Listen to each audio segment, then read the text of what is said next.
రాష్ట్రంలో ప్రభుత్వ ఉద్యోగులంతా తీవ్రమైన మనోవేదనలో ఉన్నారన్నారు మాజీ మంత్రి హరీష్ రావు. ఉద్యోగులు సంతోషంగా ఉంటేనే అభివృద్ధి సంక్షేమ కార్యక్రమాలు ప్రజలకు సజావుగా చేరతాయన్నారు. దేశంలో ఎక్కడా లేని విధంగా రాష్ట్రంలో ప్రభుత్వ ఉద్యోగుల 6 డిఏలు పెండింగ్ లో ఉన్నాయన్నారు. కాంగ్రెస్ ప్రభుత్వం ఏర్పడి 2 ఏళ్లవుతున్నా ఇప్పటి వరకు పీఆర్సీ ఇవ్వలేదన్నారు. 0 అవర్లో సభ్యులు అడిగిన ప్రశ్నలకు రాతపూర్వకంగా సమాధానం వచ్చే సెషన్లో పంపించాలన్నారు హరీష్ రావు. గతంలో బీఆర్ఎస్ ప్రభుత్వం సభ్యులు అడిగిన ప్రశ్నలకు రాతపూర్వక సమాధానాలు పంపించిందని గుర్తు చేశారు. అట్లీస్ట్ ఇప్పుడు ఏమైందంటే ఇంతమంది సభ్యులు కొత్త సభ్యులు మాట్లాడుతుంటే మీరు ఎల్ఏ మినిస్టర్గా స్పీకర్ గారు 0 అవర్ ఒక అరణ్య రోదనగా మార్చకండి. రాతపూర్వకమైన సమాధానాన్ని మళ్ళీ వచ్చే సెషన్ లోపు సభ్యులకు అందజేయించండి. గతంలో మేము పంపిన ఎల్ఏ మినిస్టర్గా మీరు కూడా ప్రయత్నం చేయాలని చెప్పి కోరుతాం. అధ్యక్ష, ప్రభుత్వ ఉద్యోగులు అనేవాళ్ళు ప్రభుత్వానికి రథచక్రాలు లాంటి వాళ్ళు సంతోషంగా ఉంటేనే అభివృద్ధి కార్యక్రమాలు సంక్షేమ కార్యక్రమాలన్నీ కూడా ప్రజలకు సజావుగా చేరేటువంటి అవకాశం ఉంటుంది. ఈరోజు వాళ్ళందరూ కూడా తీవ్రమైనటువంటి మనోవేదనతో ఆవేదనలో ఉన్నటువంటి పరిస్థితి ఉంది. ఈరోజు రాష్ట్ర ప్రభుత్వ ఉద్యోగులకు 6 డిఏలు పెండింగ్లో ఉన్నటువంటి పరిస్థితి. అదేవిధంగా పీఆర్సీ అధ్యక్ష, ఉద్యోగులందరూ కూడా కోరుతా ఉన్నారు వెంటనే పీఆర్సీ విడుదల చేయాలని.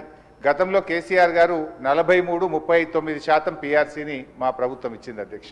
అదేవిధంగా ఉద్యోగులకు ఎంప్లాయీస్ హెల్త్ ఇన్సూరెన్స్ స్కీమ్ ఆ రోజు మేము జీవో కూడా ఇచ్చాం. దాన్ని మీరు అమల్లోకి తెస్తామని చెప్పి మేనిఫెస్టోలో పెట్టి కూడా ఈహెచ్ఎస్ స్కీమ్ను అమల్లోకి తేలేదు. దాన్ని కూడా వెంటనే అమల్లోకి తేవాలి. ఉద్యోగుల జీపీఎఫ్ తదితర బకాయిలన్నీ కూడా విడుదల చేయాలని మీ ద్వారా ప్రభుత్వాన్ని కోరుతున్నాం అధ్యక్ష.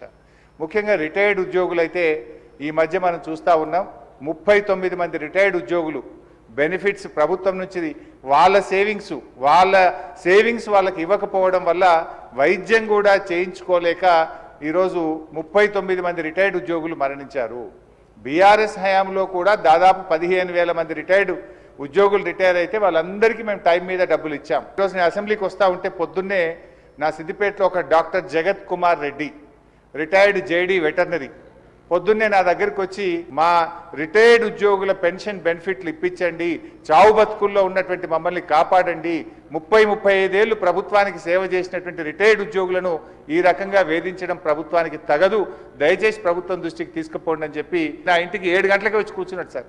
అదేవిధంగా అధ్యక్ష, సిపిఎస్ ఉద్యోగులను ఓపీఎస్గా మారుస్తామని ఆ రోజు కాంగ్రెస్ పార్టీ ఎన్నికల్లో హామీ ఇచ్చింది. మరి ఎప్పటిలోగా ఓల్డ్ పెన్షన్ స్కీమ్ అమలు చేస్తారు?